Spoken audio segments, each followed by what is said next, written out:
Calibration no longer required, and welcome to another episode of Watch Along. I'm CharFox, and when I was in high school, I hated doing homework, but to the point where I would flat out refuse to do my homework, and that is terrible. It's not that I didn't get it, and it's not that I felt rebellious or anything like that, but honestly,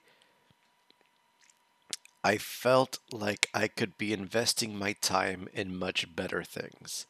Now, please don't take this as some sort of God spell or anything like that and say, well, Charfox never did homework, so I'm not going to do homework neither. Um, it was weird. I mean, I could pay attention in class and I could learn and understand what the teacher was talking about.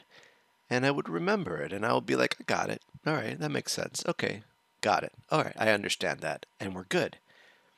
But homework as a whole is designed to strengthen the basis and the foundations for all the things that you learned in class.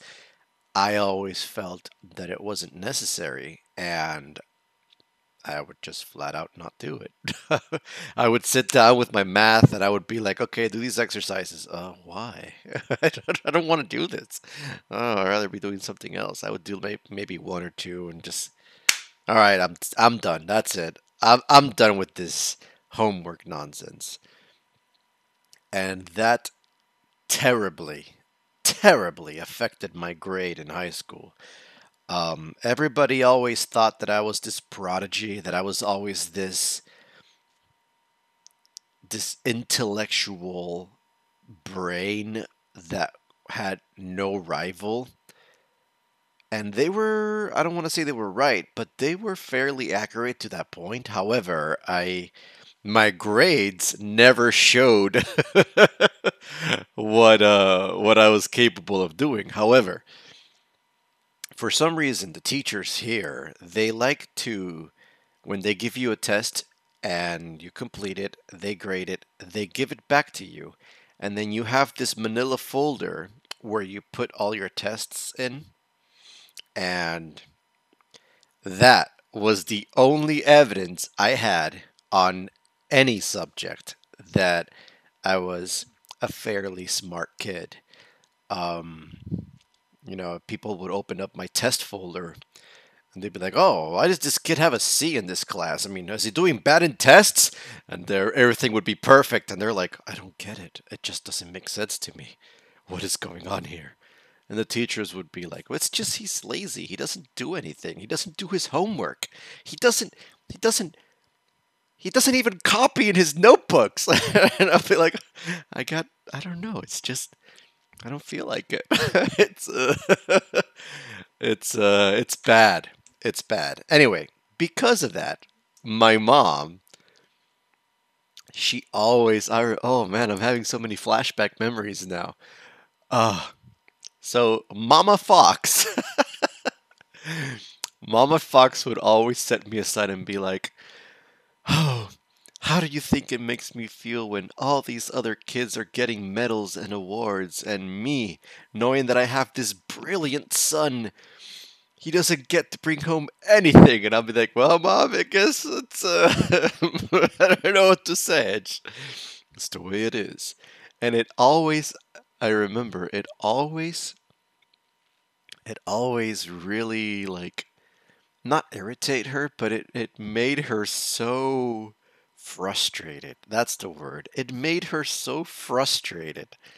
The fact that I would hold in our house tutoring sessions for math, for science, you know, and people just didn't get chemistry or they didn't get, it was mostly chemistry and biology too. And what other sciences did we do? Biology, chemistry, lab. Um, a lot of students, a lot of my classmates, they couldn't get chemical reactions or how to do the oh man, I'm starting to remember all the things and I'm also forgetting all the unimportant ones. But when you work with the chemical reactions and you have your active chemicals and your inactive chemicals, and you basically do the what the you have your reactions and you have your products and what the product is going to come out and what chemical composition you're going to end up with. People just couldn't understand how it worked or how to get the charges. I did. I got it. I'm like, I get it. It's easy. I understand this. It makes sense to me. I don't have to press that I believe button that I learned later on down the line.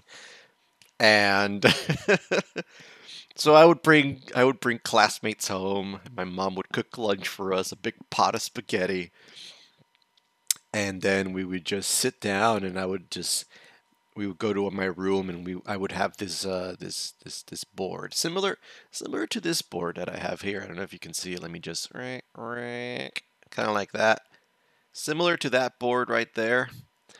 But I had it for me to like put down notes or anything that I felt relevant, like this one for work or that one. I actually have a board behind you right here. I'm just gonna let you. There you go.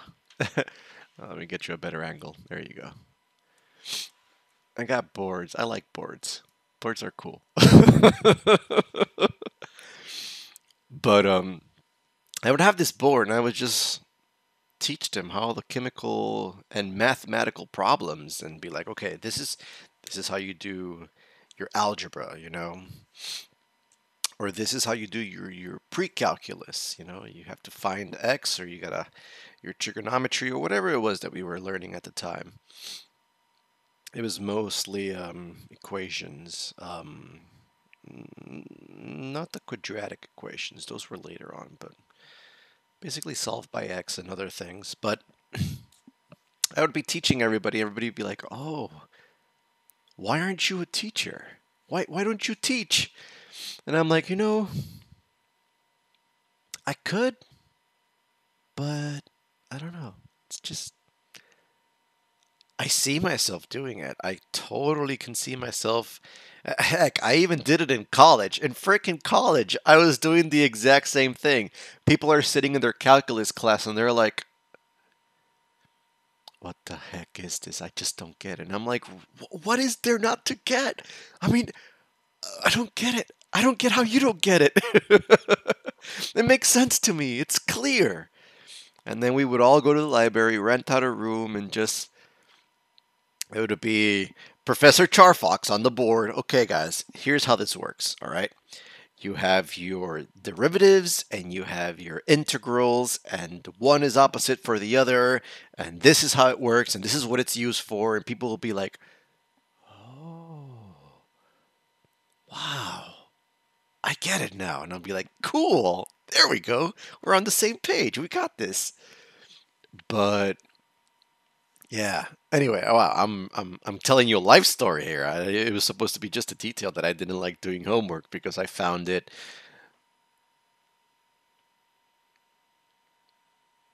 um, purposeless. There you go. I found homework purposeless. Like there was no purpose for me to do it, and therefore I just flat out refused to do it. But, but, but let me give you all some Charfox advice. Do your homework. Don't be like me, because I actually paid dearly for not doing homework. Turns out it is more important than what you think. Because at the end of my high school, when we were all graduating, and everybody was getting a medal for something except for me, or everybody got a certificate, or everybody got an honor achievement, or everybody got something except for me. And at the time, I didn't really care about it. I'm like, whatever. I don't care. I know what I got. I know what I can do. I'm okay with that. I'm okay with myself. Turns out you need some sort of evidence to prove to the world what it is that you can do. And that actually closed a lot of doors for me.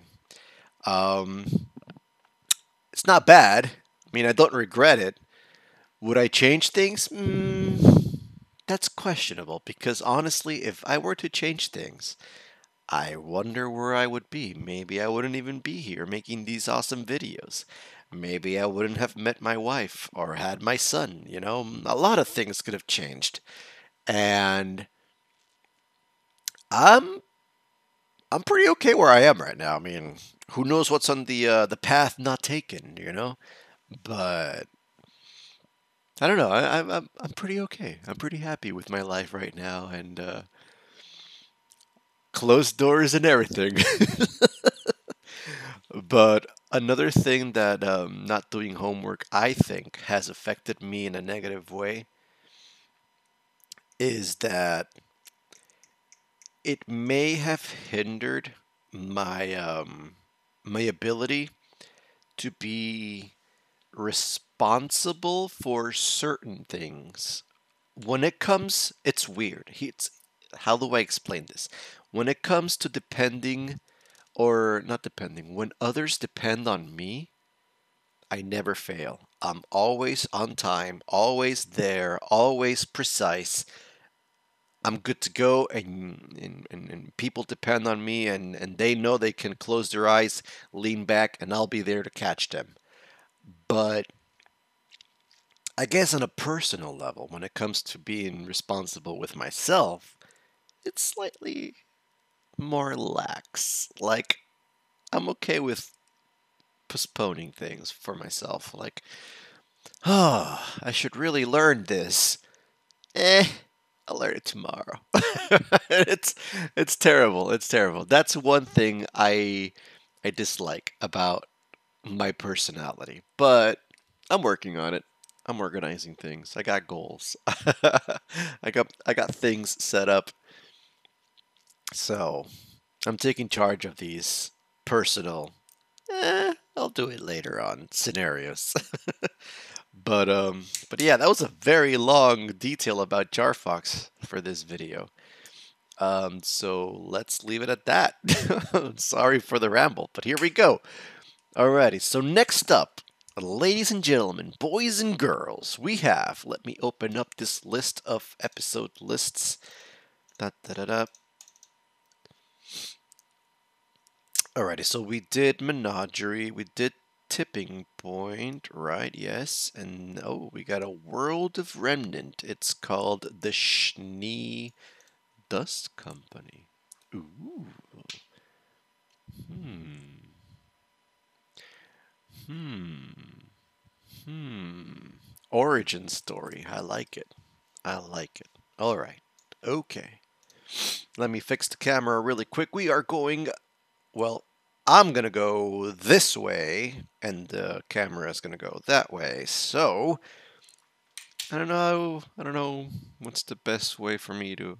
I'm guessing since I'm moving this way, I should point myself in this direction. Yeah? Yeah. So I'm going to go this way. Boop, boop, boop, boop. All right, one more. Boop. Yeah, that's good. All right. Good real estate here. Awesome. I got this. All right. Ladies and gentlemen, boys and girls, RWBY. Volume 4, World of Remnant, the Schnee Dust Company. Starting. Hold on. I haven't even opened the video yet. I got carried away. Alright, starting now.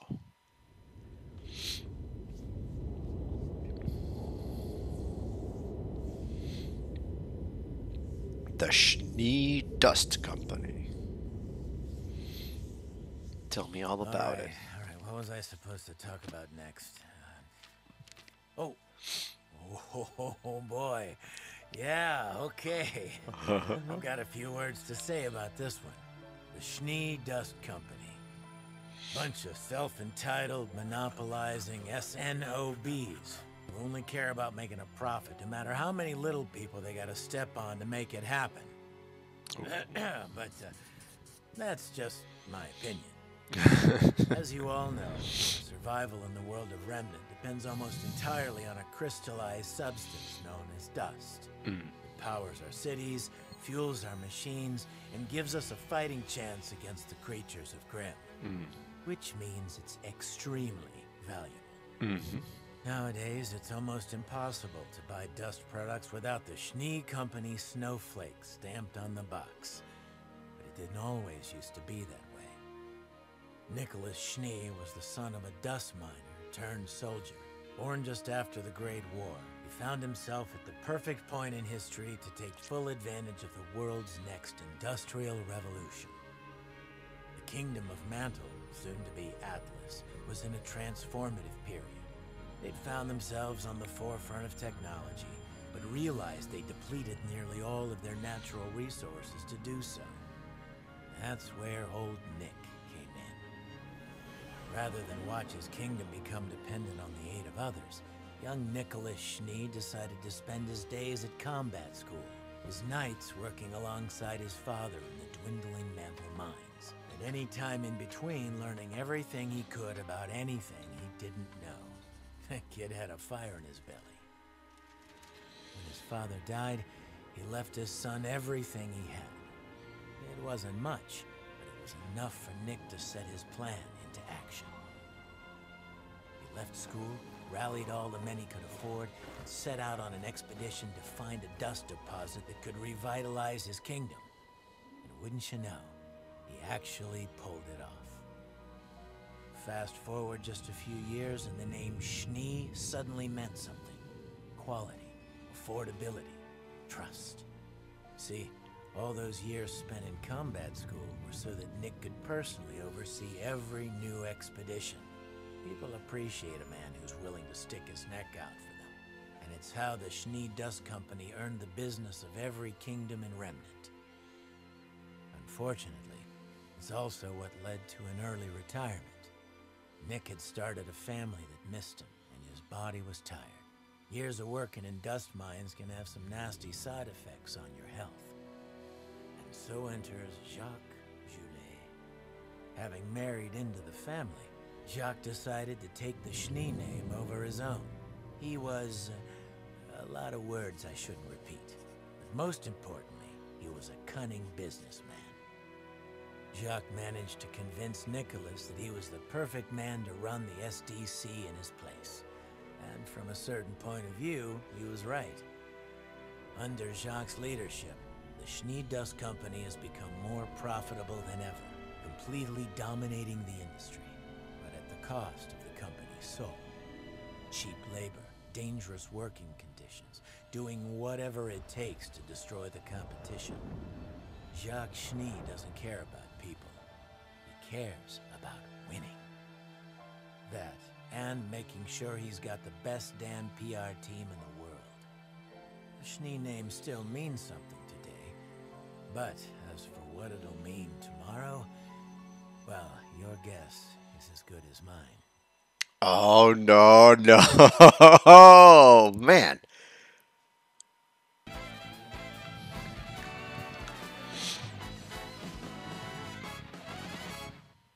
Okay. Wow. Okay. Oh, man. I was not expecting that. But it makes sense. All right, let me fix the camera with one boop. Here we go. We're gonna go this way. Yeah, we go. We're ready. Wait, we're gonna go this way. There, we're ready. Boop. There we go. Instant fix. Hold on. Let me process this really quick because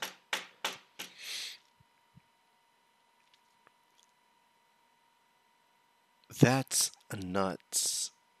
I thought his name was Chalk, but it's Jock. Oh man, everything is making sense now. Oh no. Alrighty, what am I doing? I don't know. Here we go. We gotta boop the video in half. Ready? I'll see you in a little bit. Boop.